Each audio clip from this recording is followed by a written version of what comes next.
வணக்கம். இந்திய நேரப்படி மதியம் 1:30 மணி செய்திகள்.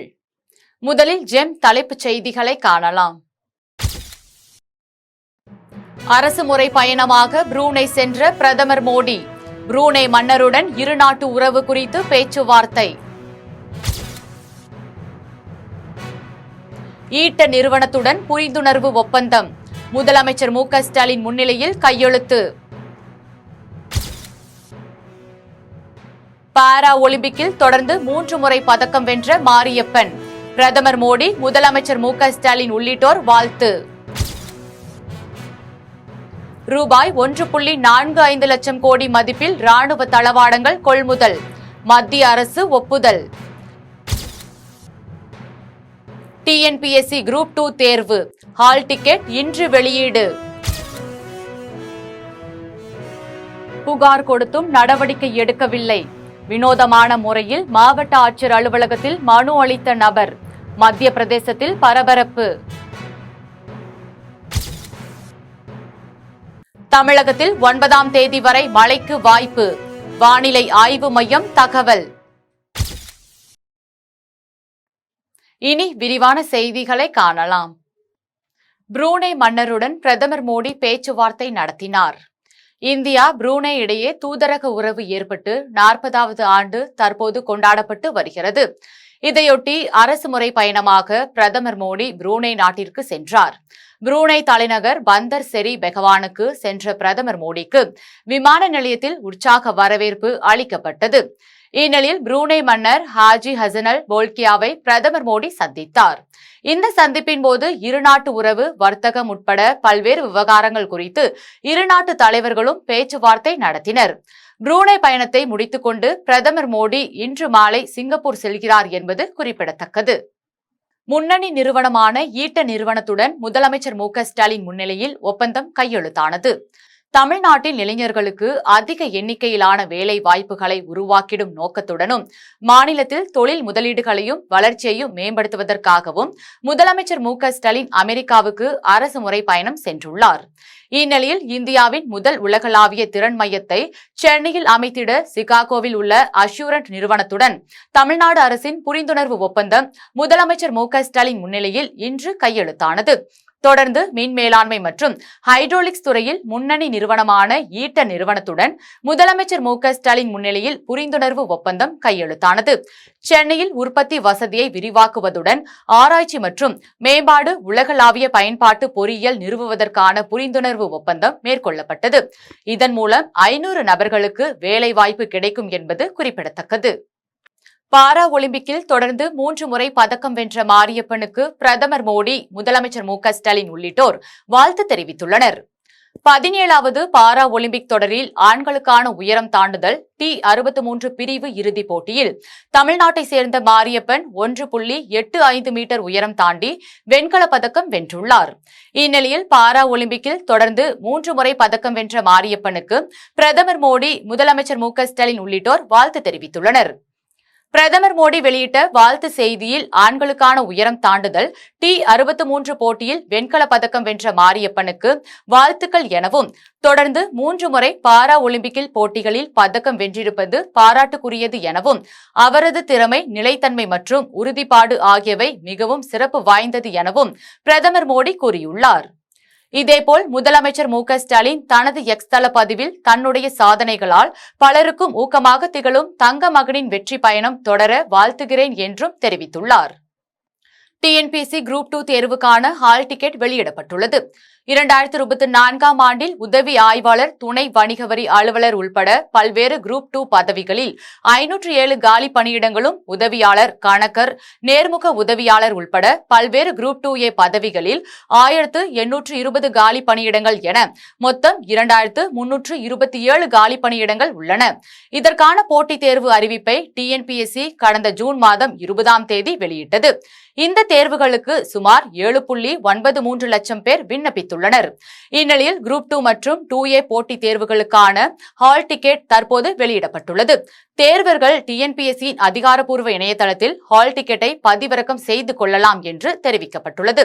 குரூப் 2 மற்றும் 2A முதல்நிலை தேர்வுகள் வரும் 14ஆம் தேதி காலை 9:30 மணி முதல் மதியம் 12:30 மணி வரை நடைபெறுகிறது. செங்கல்பட்டில் சாலை விபத்தில் 4 பேர் சம்பவ இடத்திலேயே உயிரிழந்த சம்பவம் சோகத்தை ஏற்படுத்தியுள்ளது. பாண்டிச்சேரியில் இருந்து சென்னை நோக்கி சென்ற காரானது கோவளம் அடுத்துள்ள செம்மஞ்சேரி அருகே சென்று கொண்டிருந்தது. அப்போது அங்கு நின்று கொண்டிருந்த லாரி மீது காரானது அதிவேகமாக மோதியது. இதில் காரின் முன்பக்கம் முழுவதும் சேதமடைந்த நிலையில் காரில் பயணித்த 4 பேர் தலை நசுங்கி சம்பவ இடத்திலேயே உயிரிழந்தனர். தகவல் அறிந்து சம்பவ இடத்திற்கு வந்த கேளம்பாக்கம் போலீசார் உயிரிழந்தவர்களின் உடலை மீட்டு பிரேத பரிசோதனைக்காக அரசு மருத்துவமனைக்கு அனுப்பி வைத்தனர். மேலும் இந்த சம்பவம் தொடர்பாக போலீசார் வழக்கு பதிவு செய்து விசாரணை மேற்கொண்டு வருகின்றனர். விழுப்புரத்தில் நடைபெற்ற மக்களுடன் முதல்வர் திட்ட முகாமை அமைச்சர் செஞ்சி மஸ்தான் பங்கேற்று தொடங்கி வைத்தார்.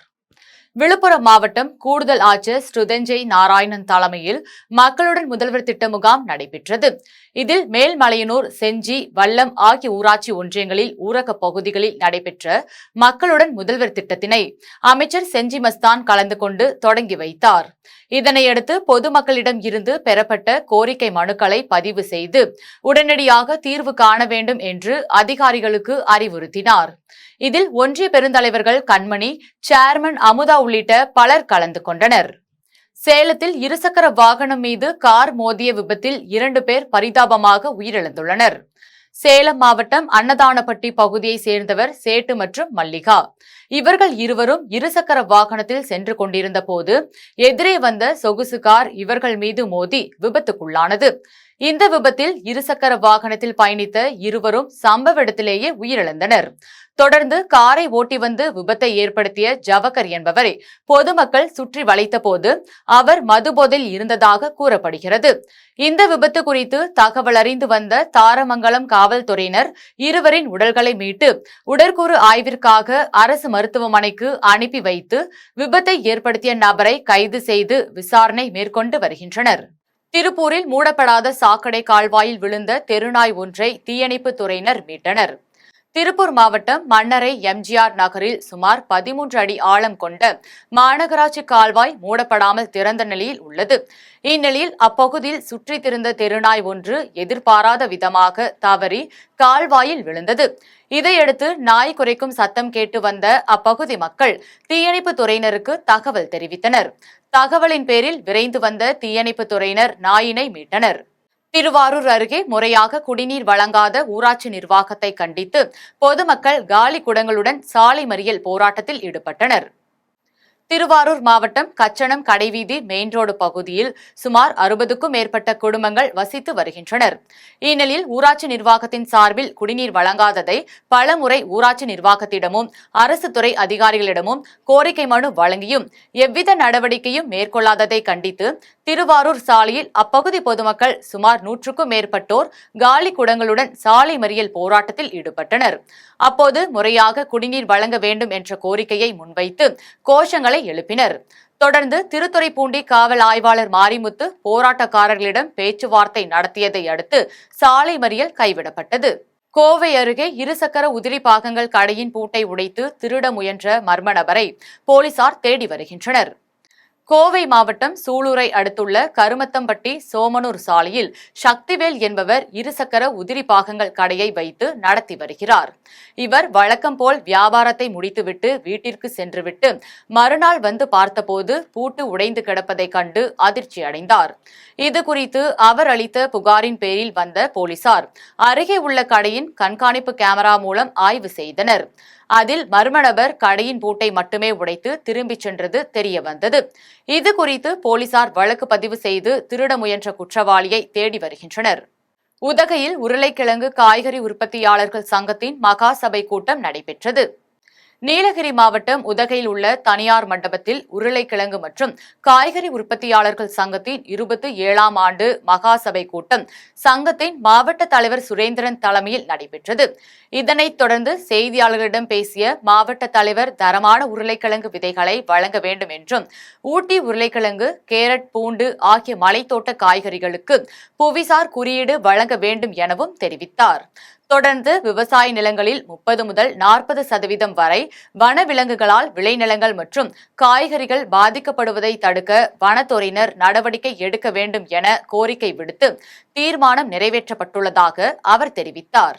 விவசாய நிலங்கள்ல வனவிலங்குகளுக்கும் மனிதர்களுக்கும் மிகுந்த பிரச்சனையா இருக்கிறது.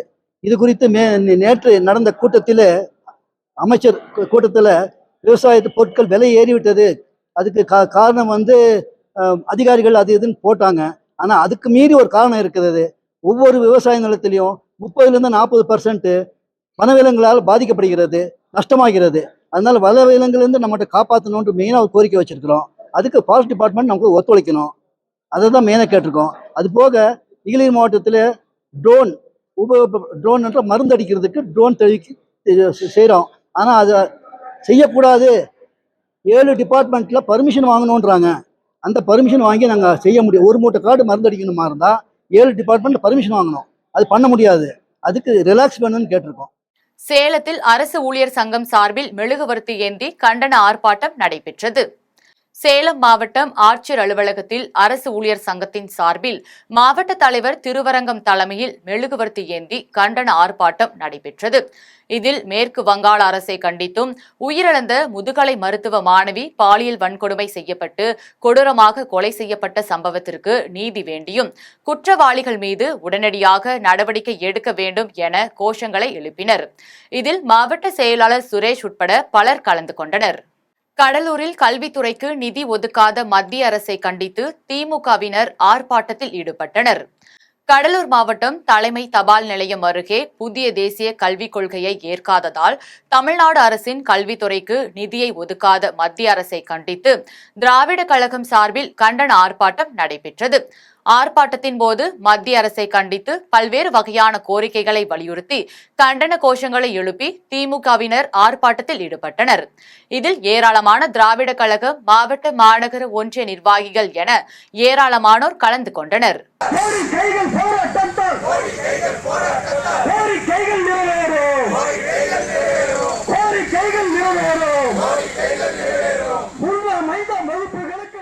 தமிழகத்தின் பல்வேறு பகுதிகளில் நடைபெற்ற ஆன்மீக நிகழ்வுகளை தற்போது சிறிய தொகுப்புகளாக காணலாம். நெல்லை மாவட்டம் திசையன்விளை மணலி விளை ஸ்ரீ முத்தாரம்மன் திருக்கோவில் கொடை விழாவையொட்டி மஞ்சள் பெட்டி ஊர்வலம் நடைபெற்றது. இதில் விரதமிருந்த பெண்கள் மஞ்சள் பெட்டியுடன் தேங்காய், பழம், வெற்றிலை பாக்கு, பன்னீர் உள்ளிட்ட பூஜை பொருட்கள் நிறைந்த தாம்பூலங்களை கையில் ஏந்தி ஊர்வலமாக பவனி வந்தனர். மஞ்சள் பெட்டி ஊர்வலம் முத்தாரம்மன் கோவிலை வந்தடைந்ததும் சிறப்பு அலங்கார தோற்றத்தில் அம்பாளுக்கு தீப ஆராதனையுடன் மேளதாளம் முழங்க கொடை விழா நடைபெற்றது. சேலம் மாவட்டம் வாழப்பாடி அருகே பேளூர் ஸ்ரீ மாரியம்மன் கோவில் திருவிழாவையொட்டி அம்மன் நண்பர்கள் குழு சார்பில் உற்சவ அம்மன் நகை அலங்காரத்தில் வண்ணமின் விளக்குகளுடன் புஷ்ப தேர் பல்லக்கில் திருவீதி உலா நடைபெற்றது. தொடர்ந்து கேரளா கதகளி குழுவினர் விஷ்ணு, துர்கா, தேவி, ராதை உள்ளிட்ட வேடமிட்டனர். இதில் ஆயிரக்கணக்கானோர் கலந்து கொண்டனர். கள்ளக்குறிச்சி மாவட்டம் உளுந்தூர்பேட்டை அருகே சிறுபாக்கம் கிராமத்தில் உள்ள வரசித்தி விநாயகர் மற்றும் மகா மாரியம்மன் திருக்கோவிலில் மகா கும்பாபிஷேக விழா வெகு சிறப்பாக நடைபெற்றது. இதில் எலவனார் சூர்கோட்டை பகுதி பகவதி பீடம், சித்தர் குருஜி, பகவதி சுவாமிகள் உள்ளிட்டோர் கலந்து கொண்டு கணபதி யோகம், யாகசாலை பிரவேசம் நடத்தி திருக்கோவிலின் விமான கலசங்களுக்கு புனித நீர் ஊற்றினர். பின்னர் பக்தர்கள் மீது புனித நீர் தெளிக்கப்பட்டது. இதில் ஏராளமான பக்தர்கள் கலந்து கொண்டு சுவாமி தரிசனம் செய்தனர். விழுப்புரம் மாவட்டம் மேல்மலையனூரில் உள்ள அங்காளம்மன் திருக்கோயிலில் ஆவணி மாத அமாவாசையொட்டி ஊஞ்சல் உற்சவம் கோலாகலமாக நடைபெற்றது. இதில் அம்மனுக்கு சிறப்பு அபிஷேகம் செய்யப்பட்டு வடக்கு வாசல் எதிரே உள்ள ஊஞ்சல் உற்சவ மண்டபத்தில் இருந்து பூசாரிகள் அம்மனை தோளில் சுமந்து கொண்டு மேளதாளங்கள் முழங்க கோவிலை வலம் வந்தனர். இதில் திரளான பக்தர்கள் கலந்து கொண்டு சுவாமி தரிசனம் செய்தனர். தமிழகத்தின் பல்வேறு பகுதிகளில் நடைபெற்ற நிகழ்வுகளை ஒரு சிறிய தொகுப்பாக காணலாம். சேலம் மேற்கு மாவட்டம் திமுக தாரமங்கலம் ஒன்றியம் சார்பில் பொது உறுப்பினர்கள் கூட்டம் துட்டம்பட்டியில் உள்ள தனியார் திருமண மண்டபத்தில் நடைபெற்றது. நாடாளுமன்ற உறுப்பினரும் முன்னாள் அமைச்சருமான டி.எம். செல்வகணபதி தலைமையில் நடைபெற்ற இக்கூட்டத்தில் கழக முப்பெரும் விழாவில் கலந்து கொள்ளுதல், 2026 நடைபெறவுள்ள சட்டமன்ற தேர்தலை எதிர்கொள்வது, இல்லந்தோறும் இளைஞர் அணியை சேர்த்தல் குறித்தும் ஆலோசனைகள் வழங்கப்பட்டது. இதில் ஒன்றிய கழக நிர்வாகிகள், உள்ளாட்சி அமைப்புகளின் பிரதிநிதிகள் உள்ளிட்ட ஏராளமான கலந்து கொண்டனர். கோவை மாவட்டம் வடவள்ளி நாவாவூர் பகுதியைச் சேர்ந்த மூத்த வழக்கறிஞர் ஞானபாரதி உடல்நலக்குறைவு காரணமாக இஎஸ்ஐ மருத்துவமனையில் சிகிச்சைக்காக அனுமதிக்கப்பட்டிருந்தார். இந்நிலையில் சிகிச்சை பலனின்றி அவர் உயிரிழந்தார். உயிரிழந்த ஞானபாரதியின் உடல் மருத்துவ மாணவர்களின் படிப்பிற்காகவும் ஆராய்ச்சிக்காகவும் இஎஸ்ஐ மருத்துவமனைக்கு அவரது விருப்பப்படி தானமாக வழங்கப்பட்டது. தொடர்ந்து இஎஸ்ஐ மருத்துவமனையின் மருத்துவர்கள் ஞானபாரதியின் உடலுக்கு மலர் மாலையிட்டு அஞ்சலி செலுத்தினர். கடலூர் மாவட்டம் விருத்தாச்சலம் பாலக்கரை சந்திப்பில் மூவேந்தர் முன்னேற்ற கழகத்தின் நிறுவனர் தலைவர் ஸ்ரீதர் வாண்டையாரின் 69வது பிறந்தநாள் விழா கொண்டாடப்பட்டது. நகர செயலாளர் ஆர். வேலு தலைமையில் நடைபெற்ற இவ்விழாவில் சிறப்பு அழைப்பாளராக மாவட்ட இளைஞரணி தலைவர் மயில்வாகனன் கலந்து கொண்டு பொதுமக்களுக்கு இனிப்புகளை வழங்கினார். இதில் விருத்தாச்சலம் ஒன்றிய செயலாளர் ஆறுமுகம், கம்மாபுரம் ஒன்றிய செயலாளர் ரமேஷ், கம்மாபுரம் ஒன்றிய இளைஞரணி செயலாளர் பாஸ்கர் உள்ளிட்ட பலர் கலந்து கொண்டனர். பிறந்த நாளை முன்னிட்டு விருத்தாச்சலம் பல்வேறு பகுதிகளில் இனிப்புகள் வழங்கப்பட்டு அன்னார் பல்லாண்டு காலம் வாழ்க வாழ்க என்று வாழ்த்துகின்றோம். ராமநாதபுரம் மாவட்டம் தெற்கு ஒன்றிய பெருந்தலைவர் பிரபாகரன் தலைமையில் பொது உறுப்பினர் ஆலோசனை கூட்டம் நடைபெற்றது. இதேபோல் கேணிக்கரை பகுதியில் திமுக தெற்கு நகர் கழகத்தின் சார்பில் நகர செயலாளர் பிரவீன் தங்கம் தலைமையில் ஆலோசனை கூட்டம் நடைபெற்றது. இதில் மாநில இளைஞரணி துணை செயலாளர் இன்பராகு, மாவட்ட இளைஞரணி துணை செயலாளர் ரமேஷ் கண்ணா உட்பட பலர் கலந்து கொண்டனர். மதுரை அருகே உள்ள தனியார் பொறியியல் கல்லூரியில் 30வது ஆண்டு விளையாட்டு விழா மற்றும் பரிசளிப்பு விழா நடைபெற்றது. கல்லூரி தலைவரும் நிறுவனருமான முகமது ஜலீல் தலைமையில் நடைபெற்ற விழாவில் சிறப்பு விருந்தினராக இந்திய ரயில்வே சர்வதேச கூடைப்பந்து வீராங்கனை தர்ஷினி மற்றும் தேசிய கைப்பந்து வீரர் நாகேஸ்வரன் கலந்து கொண்டு வெற்றி பெற்ற மாணவ மாணவிகளுக்கு பரிசுகளை வழங்கினர். தொடர்ந்து மாணவர்களின் அணி வகுப்புடன் ஒலிம்பிக் சுடர் ஏற்றப்பட்டது. போட்டிகளில் சிவப்பு அணி 50 புள்ளிகள் பெற்று சாம்பியன் பட்டத்தை வென்றது. இதில் சிறந்த விளையாட்டு வீரர்களாக இசிஇ 3ஆம் ஆண்டு மாணவர் நவீன் மற்றும் சிறந்த விளையாட்டு வீராங்கனையாக ஏஐடிஎஸ் 2ஆம் ஆண்டு மாணவி திவ்யபாரதி தேர்வு செய்யப்பட்டனர். சென்னை அடுத்த தெற்கு மாவட்டம் சோழிங்கநல்லூர் மத்திய பகுதி 189வது வட்ட திமுக சார்பில் பள்ளிக்கரணையில் உள்ள தனியார் மண்டபத்தில் கழக செயற்குழு கூட்டம் நடைபெற்றது. 189வது வட்ட மாமன்ற உறுப்பினர் பாபு தலைமையில் நடைபெற்ற இக்கூட்டத்தில் சட்டமன்ற உறுப்பினர் அரவிந்த் ரமேஷ் மற்றும் வேளச்சேரி பாஸ்கர், எஸ்.வி. ரவிச்சந்திரன் கலந்து கொண்டு வரும் 2026ஆம் ஆண்டு சட்டமன்ற தேர்தலில் சிறப்பாக பணியாற்றிட வேண்டும் என்று கட்சி நிர்வாகிகளுக்கு உத்தரவிட்டனர். இதில் மாநில, மாவட்ட நிர்வாகிகள் மற்றும் மாமன்ற உறுப்பினர்கள், கழக முன்னோடிகள் என அனைவரும் கலந்து கொண்டனர். தூத்துக்குடி மாவட்டத்தில் வ.உ.சி.யின் பிறந்த நாளை ஒட்டி துறைமுக ஆணையம் செய்தி குறிப்பு ஒன்றை வெளியிட்டுள்ளது. அதில் துறைமுக ஆணையம் சார்பில் கப்பலோட்டிய தமிழன் வ.உ.சி.யின் 153வது பிறந்தநாள் விழா வரும் 5ஆம் தேதி சிறப்பாக கொண்டாடப்படும் எனவும், வ.உ.சி.யின் பிறந்தநாளையொட்டி வ.உ.சி. துறைமுகத்தை பொதுமக்கள் 5ஆம் தேதி காலை 9 மணி முதல் மாலை 4:30 மணி வரை பார்வையிடலாம் என்றும் தெரிவிக்கப்பட்டுள்ளது. மேலும் துறைமுகத்தை பார்வையிட விரும்பும் பொதுமக்கள் நேரடியாக துறைமுகத்தின் கிரீன்கேட் பகுதிக்கு வர வேண்டும் என்றும், அங்குள்ள அதிகாரிகள் உரிய விசாரணைக்கு பிறகு துறைமுகத்தை பார்வையிட அனுமதிப்பார்கள் என்றும் தெரிவிக்கப்பட்டுள்ளது. கள்ளக்குறிச்சி மாவட்டம் உளுந்தூர்பேட்டையில் பகவான் சத்யசாய் பாபாவின் 100வது ஆண்டு அவதார தினத்தையொட்டி மாபெரும் இலவச கண் சிகிச்சை முகாம் நடைபெற்றது. தனியார் சேவை நிறுவனமும் தனியார் கண் மருத்துவமனை இணைந்து நடத்திய முகாமில் 100க்கும் மேற்பட்டோர் கலந்து கொண்டு கண் பரிசோதனை செய்தனர். முகாமில் 45 பேர் அறுவை சிகிச்சைக்கு தேர்வு செய்யப்பட்டு சிகிச்சைக்காக மருத்துவமனைக்கு அழைத்துச் செல்லப்பட்டனர். இதில் மருத்துவர்கள், செவிலியர்கள் கலந்து கொண்டு மருத்துவ முகாமை சிறப்பாக நடத்தினர். சேலம் மாவட்டத்தில் உள்ள இளைஞர்கள் மத்தியில் HIV எய்ட்ஸ் பற்றிய விழிப்புணர்வினை ஏற்படுத்தும் விதமாக ஆகஸ்ட் 12 முதல் அக்டோபர் 12 வரை மாவட்டம் முழுவதும் பல்வேறு விழிப்புணர்வு நிகழ்ச்சிகள் மேற்கொள்ளப்பட்டு வருகிறது. அந்த வகையில் மாவட்ட எய்ட்ஸ் தடுப்பு மற்றும் கட்டுப்பாட்டு அலுவலகம் வாயிலாக 17 வயது முதல் 25 வயதிலான கல்லூரி மாணவர்கள் மற்றும் செஞ்சிலுவை சங்க மாணவர்கள் கலந்து கொண்ட 5 கிலோமீட்டர் தொலைவிலான மாரத்தான் போட்டி தொடங்கி வைக்கப்பட்டது. இந்த போட்டியினை கோட்டாட்சி அமைச்சர் அபிநயா கொடியசைத்து துவக்கி வைத்தார். இதில் வெற்றி பெற்றவர்களுக்கு மாநில மற்றும் தேசிய அளவில் நடைபெறும் போட்டிகளில் கலந்து கொள்ளும் வாய்ப்பு வழங்கப்பட உள்ளது. நீலகிரி மாவட்டம் குன்னூர் சுற்றுவட்டார பகுதிகளில் நாடாளுமன்ற உறுப்பினர் ராசா தேர்தலில் வாக்களித்த பொதுமக்களுக்கு நன்றி தெரிவித்து வந்தார். அப்போது குன்னூர் வண்ணாரப்பேட்டை மற்றும் ஓட்டுப்பட்டறை ஆகிய பகுதிகளில் பொதுமக்களுக்கு நன்றி தெரிவித்த பின்னர் மவுண்ட் பிளசன்ட் பகுதியில் தனது தொகுதி நிதியிலிருந்து 15 லட்சம் ரூபாய் மதிப்பீட்டில் புதிதாக கட்டப்பட்டிருந்த பகுதி நேர நியாய விலை கடையை ரிப்பன் வெட்டி திறந்து வைத்தார். தொடர்ந்து பயனாளிகளுக்கு ரேஷன் பொருட்கள் வழங்குவதை துவக்கி வைத்தார். இதில் நகர கழக செயலாளர் ராமசாமி, நகரமன்ற துணைத் தலைவர் வாசிம் ராஜா மற்றும் கட்சி நிர்வாகிகள், பொதுமக்கள் பலர் கலந்து கொண்டனர். தேனி மாவட்ட திராவிடர் கழகம், திராவிட மாணவர் கழகம் மற்றும் திராவிடர் கழக இளைஞரணி சார்பில் பழைய பேருந்து நிலையம் அருகே தமிழகத்திற்கு நிதி தராத மத்திய அரசை கண்டித்து ஆர்ப்பாட்டம் நடைபெற்றது. நகர தலைவர் பிரவீன்குமார் தலைமையில் நடைபெற்ற ஆர்ப்பாட்டத்தில் மாவட்ட தலைவர் சுருளிராஜ், காப்பாளர் ரகுநாதன், அமைப்பாளர் கண்ணன் ஆகியோர் சிறப்புரையாற்றினர். இதில் கட்சி நிர்வாகிகள் மற்றும் உறுப்பினர்கள் திரளாக கலந்து கொண்டனர். தமிழ்நாட்டுக்கு மிரட்டலா? கொண்டு வா. ராமநாதபுரம் மாவட்டம் பாஜக அலுவலகத்தில் புதிய உறுப்பினர்களுக்கு அடையாள அட்டை வழங்கும் நிகழ்ச்சி நடைபெற்றது. இதில் தேசிய பொதுக்குழு உறுப்பினரும் செய்தி தொடர்பாளருமான நாகராஜனுக்கு உறுப்பினர் அடையாள அட்டையை மாவட்ட தலைவர் தரணி முருகேசன் வழங்கினார். கடந்த முறை 6 ஆண்டுகளுக்கு முன்பு 1,88,000 உறுப்பினர்களை சேர்த்திருந்தாங்க. இப்போ அதையே அப்படியே ரெட்டிப்பாக்கி அதற்கு மேல், அதாவது 4 லட்சம் உறுப்பினர்கள் சேர்க்க வேண்டும் என்ற இலக்கை நிர்ணயித்து இன்றைக்கி இந்த பணியை துவக்கி இருக்கிறோம். இந்த ஜனநாயக பணி வெற்றி பெற ஊடகவியலாளர்கள் நீங்கள் அனைவரும் எங்களுக்கு ஆசீர்வதிக்கணும், மக்கள் ஒத்துழைப்பு தர வேண்டும் என்ற வேண்டுதலை வைத்து நிறைவு செய்கிறேன்.